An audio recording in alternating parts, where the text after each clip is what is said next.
Hey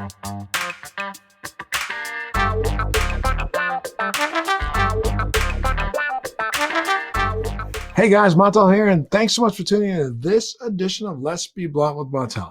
Now imagine your child is sick, and then you discover that there's something that you could do to bring them relief, but you must break the law in order to access that something.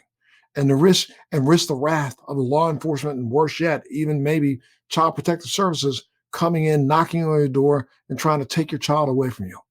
Would you take that risk if you could help your child? Well, the new documentary, Weediatrics, explores stories of families at the heart of this issue. These brave parents went on camera to tell their stories in hope of creating greater understanding and maybe even getting some empathy for their desperate families across the country in similar situations.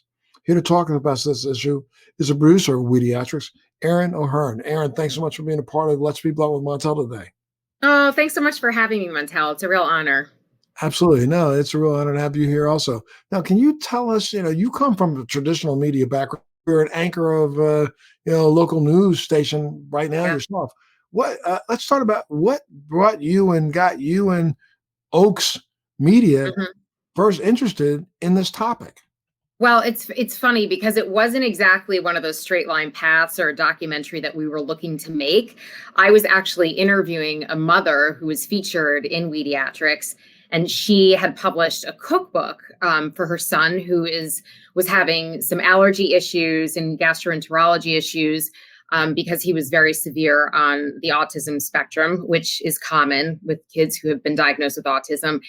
And so we were talking about the cookbook, and she just said, if you ever want to do a story on how medical marijuana has helped my son, let me know. And immediately my antennas went up because we went from, a cookbook with, cooking naturally and allergen free to I'm giving my son medical marijuana. And she started telling me that, there's a whole network of mothers who are desperate to find some relief for their children who are on the autism spectrum. And the only thing that really helped them was medical cannabis. So we started investigating a little bit, talking to her network of mothers. We were introduced to, what's called a Cannamom group. And we started finding out that these families were suffering so much and there was no relief through traditional medicine. And so they were taking the risk of breaking the law, having CPS knock on their door, because they felt that they were in a position where I don't have anything left. I haven't been given any options. And so this is working for me. It's working for my child who is, hitting himself or having severe outbreaks. And we just found out there was an entire world out there that needed to be exposed. And I guess you probably found out along the way that entire world didn't only just include kids that are on the, spectrum, but these are kids who are fighting brain tumors and cancer and, retractable seizures and all kinds of maladies that now we have finally figured out that the research has been available now for over 20 years. Yeah. That talks about the fact that cannabis can be an efficacious medication when it comes to so many different maladies. That must have been tough. Now, you were not the person who, did research or were interested in cannabis before she brought that up, were you? Not really. I mean, I was sort of one of those believers of, well, it's a gateway drug and, smoking pot is different than having alcohol and it leads to terrible things. And of course, I had heard about some of the relief it could provide for cancer patients with, nausea, but not as far as some of these ailments where, as you mentioned, with seizures, children having seizures.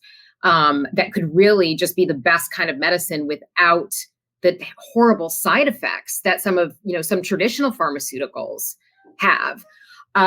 So it was an interesting journey and one that opened our eyes to a lot of different conditions in which cannabis could help, yet no one was allowing that research to be done because, as you know, it's still a Schedule I drug. And but I guess one of the things I'm just interested in, especially when I love talking to a person like yourself who really had no, prior history with cannabis before you started this initiative.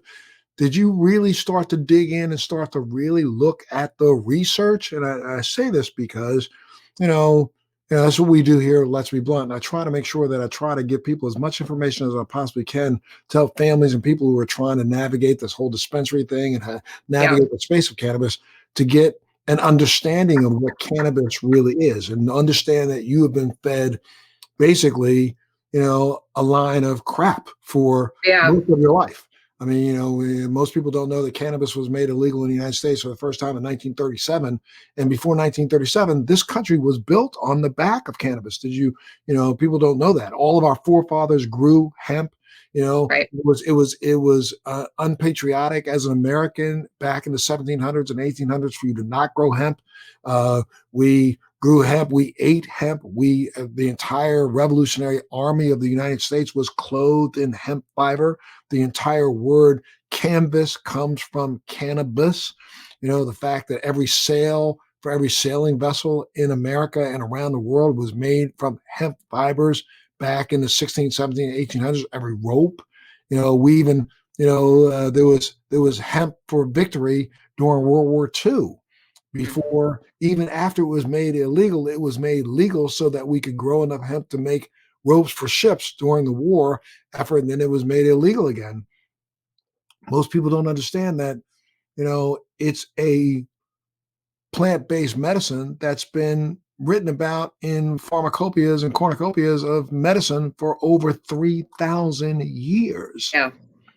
And Yeah. now all of a sudden, the shiny light comes on and people think that, it has one or two medical benefits. But, most people don't know that the US government itself has had its own patent for cannabinoids since the year 2002. It filed for it in 1998. We had funded research for 40 years before that, at University of Mississippi and in Israel and around the world. Yet we turn around out of the other side of our face and say that it's not an efficacious medical product. Right. I mean, there's a little hypocrisy there, right? And it's very confusing that the U.S. would have that patent, but really doesn't recognize it for medicinal use. And we did do our research. Obviously, I wish I had talked to you even beforehand because I think you're so well versed on it. This is great because there's the facts that you included in there that I didn't know, but as I'm sure you do know, cannabis was prescribed as a medicine for a long time for a lot of different ailments. Most and Um, when you say prescribed, most people don't even understand is that the only reason why cannabis is illegal today is because of the 1937 Tax Act. And that was an act that was put forth because of a guy by the name of Henry Anslinger, who was the biggest prohibitionist, ran the prohibition movement for alcohol. And even while he was running prohibition for alcohol, he stated multiple times publicly that he thought that cannabis, marijuana at the time, was a better drug than alcohol. It was something yeah, that was safer for use than alcohol. It wasn't until he lost his job over alcohol that he was able to recruit the money from William Randolph Hearst and Charles DuPont to then vilify cannabis because he was such a, just a blatant racist in the time. If you read all of his writings and the reasons why he went after it, he went after cannabis because in a sense, it was kind of like a new re-enslavement tool. I mean, if right. you really look at it correctly in history, since 1937, since the Marijuana Tax Act went into place, over 80% of all arrests were people of color for Yep. cannabis and Right. has continued through today. This is how we actually fund several of our for-profit jail systems around the country. And so, the fact that, we've taken something that literally should have been researched broadly, though it's been researched by the federal government for over 70 years Right. now through, the Compassionate Care Act that was passed back and then first Bush was in office. We recognized back then the value of this as a medicinal agent, yet still today, with all this information that is now made, is available to everybody, we still have parents who are cannabis refugees. Does that not just shock you that these people who are just looking to have, bring relief to their struggling children Right. Not to Yeah. I do mean, what I they're guess that was the most haunting part of making the documentary was that, how do you deny a family, especially a family who has a child who is struggling or who is sick, just a little slice of hope? I mean, and maybe it doesn't work for every condition, but who is the federal government to deny that family, a chance at some sort of relief, not only for their child, but for themselves? I mean, we featured, one of the very unique parts of Weediatrics is that we focus specifically on children, right? So it's controversial in the sense that people in the federal government, in really some of the medical community, say, well, we just don't have enough research to see to know if there's long-term side effects to using medical cannabis for certain conditions. Well, which is such a lie when it's it been is a researched for lie. 20 years. And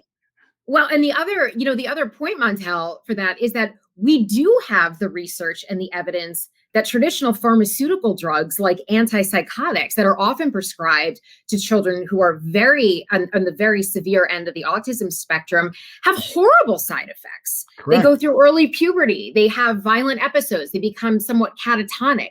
I mean, I guess my feeling, and our producers, Kimberly and John Earhart, we went into this thinking, yes, we want to make this documentary about hope, not just about cannabis, but about offering these families hope and relief. But we also want the government to take a close look at how they're impacting these families' lives every day.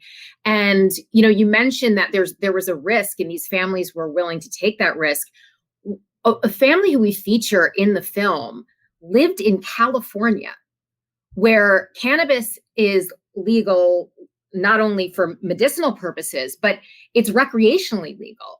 But you have one school nurse, one doctor, one principal, one neighbor call CPS and say, you know what, I noticed that this little girl over here has intractable seizures, but they're not giving her the seizure medication they should. Instead, they're giving her CBD oil. And then all of a sudden, they're charged with medical neglect or child abuse. It's wrong. And that's what's disturbing about it. It's absolutely incredibly wrong. About 4 years ago, went through a journey in my own family where, one of my daughters, my second oldest, literally came down with lymphoma, and very virulent form of lymphoma. Saw one of the best doctors in the world. Matter of fact, the doctor who actually wrote the protocol for, the treatment of lymphoma. And I remember at the time my child, I said my child, but she's was a 25-year-old adult. Literally, we went into her office. She was, fortunately, because of the Affordable Care Act, she was still on my insurance. And we went to see a doctor, and, I went in sitting in the doctor's office, and, I started to ask a question. He said, "Mr. Wynn, I'm sorry, this is a conversation between me and your daughter. You're not part of this conversation." I was like, "What do you mean I'm not part of this conversation?" And the question I was going to ask him was because they were talking about a series of drugs that they were about to give my daughter that was going to make her hair fall out, make her, her skin, flop off. She might throw up her esophagus. I mean, it's just the rudest, the Right. most disgusting drug that you could ever think of. Right. And he was telling me, I don't have a right to be a part of that conversation. And I stopped and I really thought about it really hard about it, just thinking, how can a doctor look a parent in the face and say that? And especially when, but that's okay to give a child. But in that same conversation, my daughter was saying that, well, I understand that cannabis helps. And this doctor who's, a Western leader was like, well, I don't believe in that. What do you mean you don't believe in that? Our federal government's been researching this for the last 30 years, in places like Israel and other places around the country. There is benefits to cannabis in cancer. Right. We know that they found certain cannabinoids that literally actually block the blood source of the ability of tumor cells to actually get a blood source. So, I mean, it just blows my mind. But how did you pick the families that participated in the documentary? Yeah, that's interesting. I mean, that was a journey in itself, because obviously, these families coming forward and going public with how they're treating their children was a risk in itself, right? Because if they were hiding or doing this sort of undercover, then when the film comes out, the cover's blown, essentially. So we found these families through the network of parents who were looking through information through a grower in Colorado who was providing Haley's Hope to children who had, several different conditions, whether it be seizures or who are on the autism spectrum. And his name is Jason Cranford. He's featured in the film Weediatrics. And, we just started doing some research on some parents who were brave enough to come forward and say, if I play a little reverse psychology here, if people know the kind of suffering in which my child is enduring every day, and in turn, which I'm enduring, maybe how could you really say, I'm going to come arrest you? I'm going to come have CPS knock on your door and say that you're an unfit parent.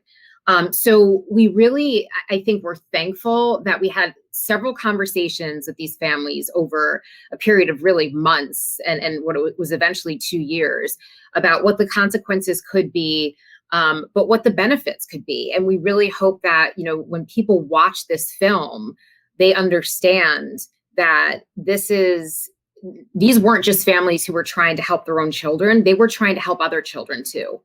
And so that's how if you stop and you think about it, in your documentary, though, there has been documentaries on cannabis before. And right. again, I think the documentary is more about the parents and the risks that they were taking than it is Yes. about cannabis itself.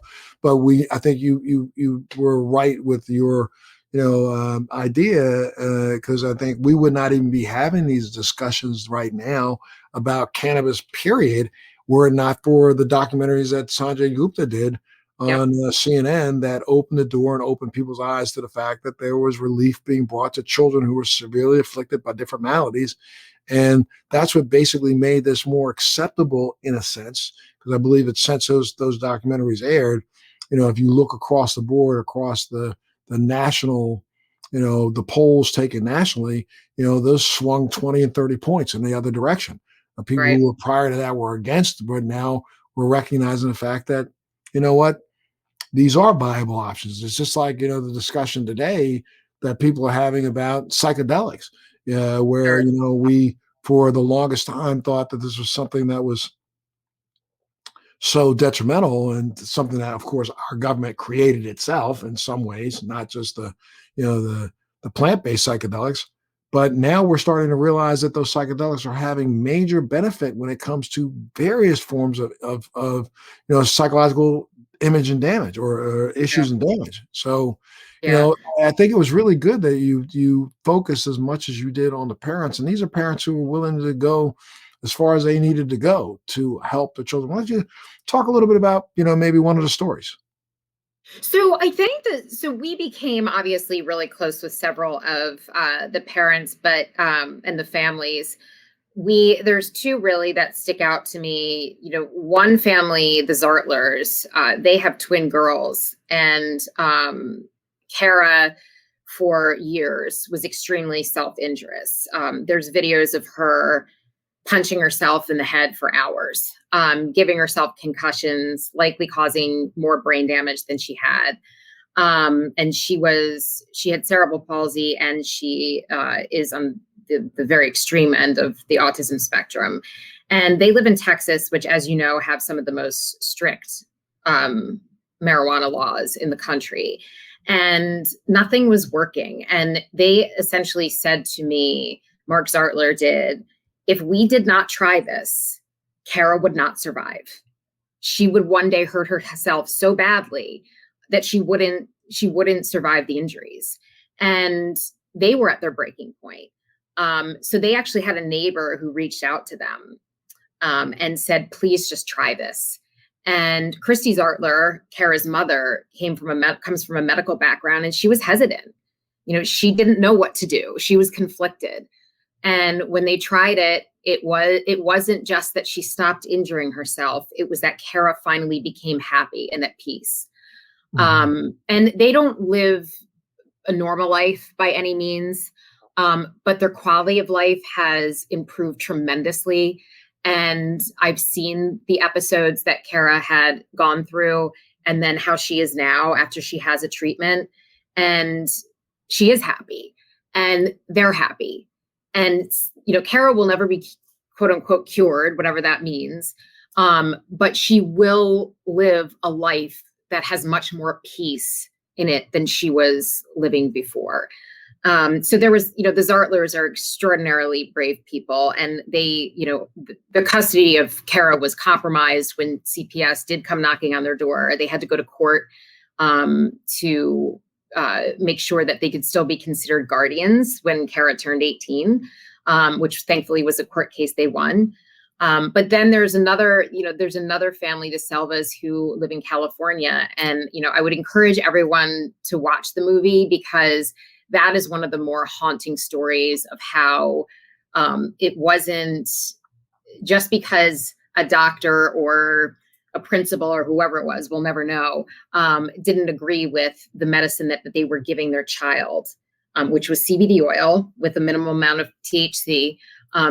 The fact that they chose that over an antipsychotic drug, then they were essentially turned in, and their little girl was taken away from them in the middle of the night for 4 days, which is, if you can believe that, Montel, I mean, the little girl was 7.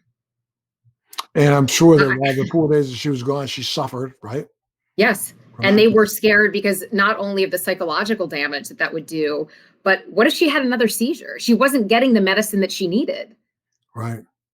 So those are, but I do have to say, the movie as a whole just focuses on the resilience of these parents and their determination and their willingness to risk everything to save their child. And I think any parent, regardless if you have a parent with special needs or you have 6 healthy children, you can relate to that need in yourself to stop at nothing in order to get your child the help he or she needs.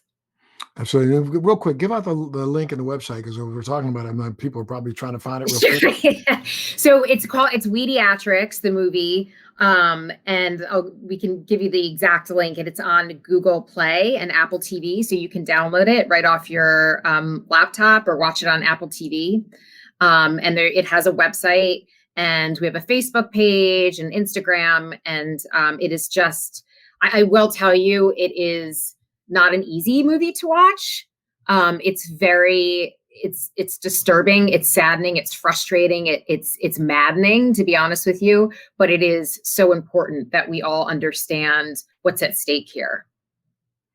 Did you, now you've clearly been getting some feedback since it's already available for people to watch. What's the feedback been like? So initially, the feedback, it was mixed to begin with. In fact, that it was a topic that interests everyone. Whenever, Montel, you introduce a topic or a documentary that involves children, and a so-called drug or an unconventional way of treating a child, I think people get scared and they get frightened and they have apprehensions.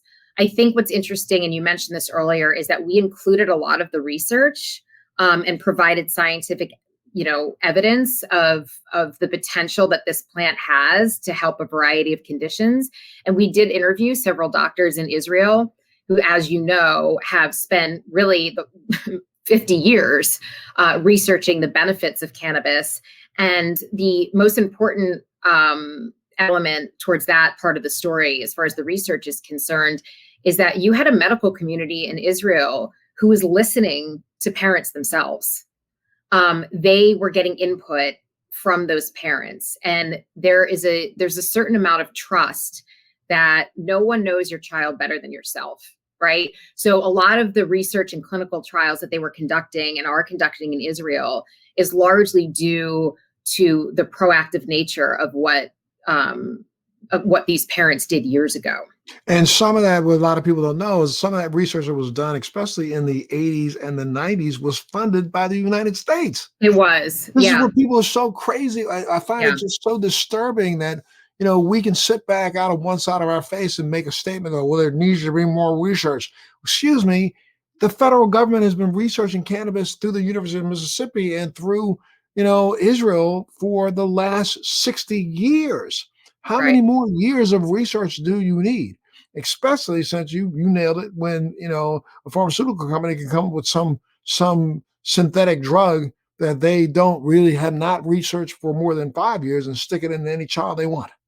Well, I'm not going to comment on our pharmaceutical companies, but I will say that there is I guess it's a little confusing as to why too that the government was directing a lot of that research to the negative effects as opposed to the beneficial effects of cannabis, which is an important differentiation because you can say, oh well, we poured all this money into it, but if you have sort of an idea in your head of what you want the results to be or what kind of results you're looking for, that changes the research completely. Look, if we live in a society where we have a government that's willing to re-enslave an entire race of people and multiple people, and then you have information saying that the reason for enslavement is false, I would have a government that would try their best to study things as hard as they could to find some sort of a kink in the armor. But since the original, filing in 1937 of the Marijuana Tax Act, I think it was 1941 that under Mayor LaGuardia of New York, or De LaGuardia. There was a group of doctors who came together and said that back in 1941, that this was one of the most egregious offenses of law that had ever been passed in the United States because cannabis was a beneficial plant-based medicine, not one that should have been vilified. So that was that Right. far back. And then when we go forward and jump forward, in 1998, 2000, 2001, 2002, when the U.S. government filed for its own patent in its own patent application under, not the, what's it, in the patent application itself, in the extract, it talks about Yeah. what our government has already learned to be the efficacious qualities of cannabis. This is over 20 years ago. So, all of the arguments that we've had, I happen to be very fortunate and blessed to have had an opportunity to go to Israel myself, actually sit down in a laboratory with Dr. Meshulam in Israel, interview him on camera back almost now 10 years ago, 11 or 9 years ago. Yeah. And And Dr. Meshulam is featured in Weediatrics. We interviewed excellent. him as well. Yeah, he's an amazing human being, as I'm sure you found out when you interviewed him. Absolutely. But he's also, one of the people who is responsible for finding out and actually identifying not only the active ingredients within some of those pointing out what some of those individual cannabinoids are that have the effect that they have, but he's also the person who identified the endocannabinoid system, the reason Mhm. why our bodies literally crave cannabis Right. rather than what we think. And I find it just so disturbing that we have to seek out stories of the worst to just make a point about the best. And I say it that Yes. way because you have to go after, as a documentarian, people don't watch documentaries unless they're hard hitting and unless they are not salacious in their own right, controversial. And, so we have to go after the most controversial, lowest denominator to talk about something that's been proven to be as efficacious as it is.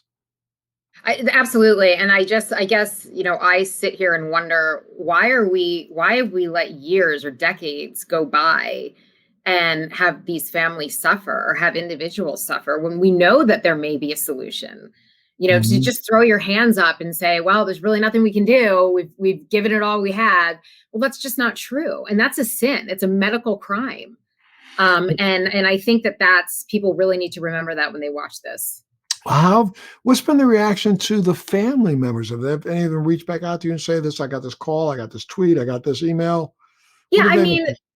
what's interesting, so all the family members they're doing very well. We keep in touch with them. I mean, they were open with, their close network, when they knew the film was going to come out, but they were, really hesitant to tell anyone ahead of the film coming out because of that fear again. I will tell you that one of the mothers actually sort of coming full circle when I mentioned that we interviewed a mother about her cookbook, and that's how we found out about this network of parents. She has actually gone on to work with medical cannabis companies and has designed a tincture specifically for children who have autism, and it's called Hope. Mm. So it's interesting too how some of the families have really taken the adversity in their lives and have transformed something that was probably so out of their wheelhouse of what they expected to do with their Mhm. lives and help so many different people. And I can really say that they're, with the exception of one family who still cannot get medical cannabis because of the risk of the father losing his job. Mhm. All the children are doing much better than they were before they had medical cannabis. Wow, is there an update on a family, Erica Daniels' family? Is that the one you're talking about? That's Erica Daniels. Yeah. So she and I have become very good friends, and she designed the Hope tincture with the help of Alara and some people in different throughout various universities. Now, what did you want to accomplish with this film? Not only, educating the masses and giving them an insight into what, the plight of some families are, but what do you hope comes out of this? Well, number one, we really hope that the laws change, and that, it isn't just a compassionate care approach. It's, let's consider this as a first line of defense. Let's not consider it a last resort. But really, so that lawmakers take a strong, hard look, not only at the fact that this is still a Schedule I drug, but I would implore all of them to take a good look at their conscience after they watch this movie and see if they really feel the same way about cannabis and its legal status after watching the film. So that's number one, to get the laws changed. And two, I really would hope that this would inspire the government and the medical community to learn more, not only about the plant, but as you mentioned, our own system that mimics the synergy of the plant. Because it's not taught in a medical school. They spend very little time on it. And I really think in order to build on the research that's being done internationally and as much as we can in this country right now, we all need to work together and move this forward and stop living in the dark ages. Absolutely. Now, did you get much, you're an anchor. Did you get much pushback from your own, organization as to for the fact that you did this? I didn't really. I took some time off actually from anchoring and reporting in order to do the film.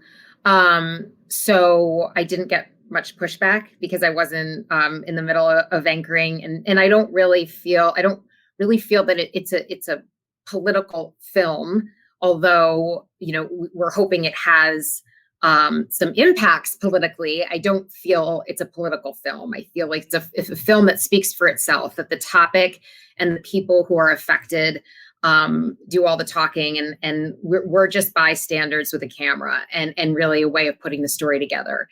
So it's really about the families and not about myself or the other producers. I mean, we worked really hard on it, and it's a labor of love, but the families deserve all the credit in this. But now I've been a very firm believer that the problem is in this entire industry is that we've spent so much time. Everybody spends so much time trying to educate people about B2B business opportunities and make this a B2B, where they've not spent the time educating the masses. If Yeah. people understood more about cannabis and the fact and the role that cannabis has played in our lives for the last 3,000 years, I think more and more people would become more and more accepting. But then again, I don't know how many more people you need to be accepting when most recent polls have come out and said that well over 89% of Americans believe that people should have access to medical cannabis, and over 70% believe that there should be, not just decriminalization, but there should be legalization of cannabis now in America. I don't know how Yeah. much more we have to do to get to the next place. Um, you Well, know, hopefully Weediatrics will put everybody over onto the other side, because I think, I think whether or not you're a parent, watching a child suffer and knowing that there's something there that can help, but there's just a antiquated law in the way, will get a lot of people to really be pro changing the laws and making this accessible and available for everyone, and with guidance, not just throwing darts in the wind and having to experiment. I mean, it's the way it's been done too is a tragedy. It's not. There needs to be some medical guidance for these parents so they and all people. So they're not just guessing. You wouldn't go into a drugstore and start guessing how many, what amount of opioids you should be taking. That's not legal. I mean, doctors are there to guide you, and doctors should be there to help you with this as well. And it should be part of their cornucopia of learning. But Yeah, unfortunately, there's so many doctors who literally just, think that they are walking gods rather than, students like all of us, and don't take the time to learn. And you did mention the fact that, even the endocannabinoid system is just now starting to be taught in universities as part of medical curriculum. And because right. it's an important part of our nervous system. It's one of the only it's the only type of nervous system in our body that literally works the way it does. We know what the receptors are. We know where they are in the brain and the peripheral tissue. We know how they're antagonized by various cannabinoids. We know which ones antagonize them. We've known this now for well over 20 years. And it's just been this just pushback, because we'd rather maintain the ability to lock people up than to help people. Now, Yeah. if you had to put your crystal ball on, what do you think about this current administration? I mean, when you look about a week ago, when now all the information has come out about the fact that they're firing people for past cannabis use. Yeah. I don't really know what to say. I mean, I guess I'm more hopeful for the current administration than I was with the last, but I think that there's, unfortunately, there's so many things going on in the world right now, and everyone has been so consumed with COVID. And then, we have the crisis at the border. I hate to say that, I hope this doesn't take a back seat. I feel like as a government, our leaders are assigned to and expected to multitask and not, put one issue ahead of another when this is an issue that clearly needs attention. So I guess I'm hopeful. I don't know what else to be at this point, because after seeing these families, I just, something needs to change. Well, I mean, we know that this administration, the current one, ran on and said multiple times prior to the election that the issue that they were going to try to address in their first 100 days. Yeah, right. Yeah. Let's see what that happens. And then, again, we still have a president of the United States who hasn't taken the time out to even learn himself. Yeah. Unfortunately, if he did take the time out to learn, he would understand that, this is a viable medical agent Hmm. that his own government has paid for the research for now over, again, 60, close to 70 years. Yeah. Right. I, One more time, yeah. where can people go to watch Weediatrics? Apple TV and Google Play.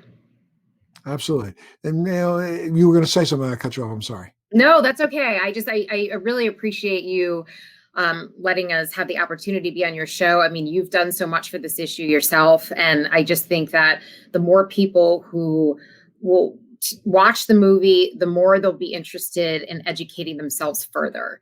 And that's another one of our goals. But we really appreciate you helping us get the word out there about Weediatrics. Absolutely. And we'll continue to, scream at the top of our lungs to make sure people, pull it down, download it, and take a look, because I think it's important.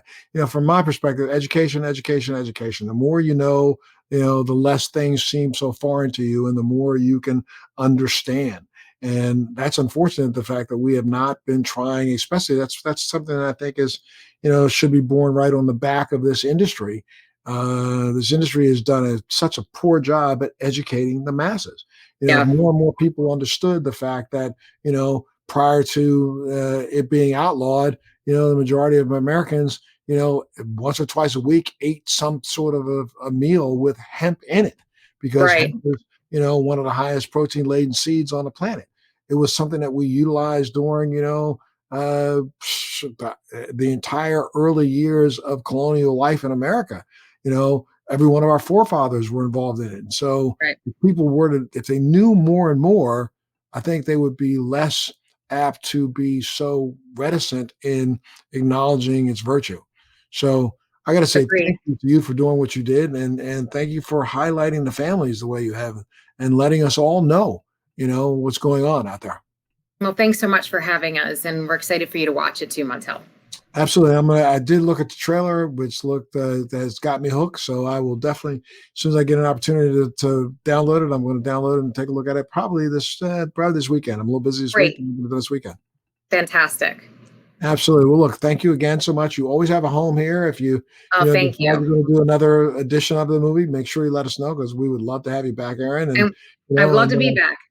okay. All right. Well, congratulations to you and good luck to all you do. And stay safe out there. You too. You too. And Absolutely. healthy. Absolutely. Thanks. And make sure you tune into the next edition of Let's Be Blunt with Montel and download Weediatrics. Yes. Thanks for joining me on Let's Be Blunt with Montel. Please make sure you're subscribed and hit the bell to be notified when new episodes post each week. We'd love to hear your feedback also, so please send us your comments.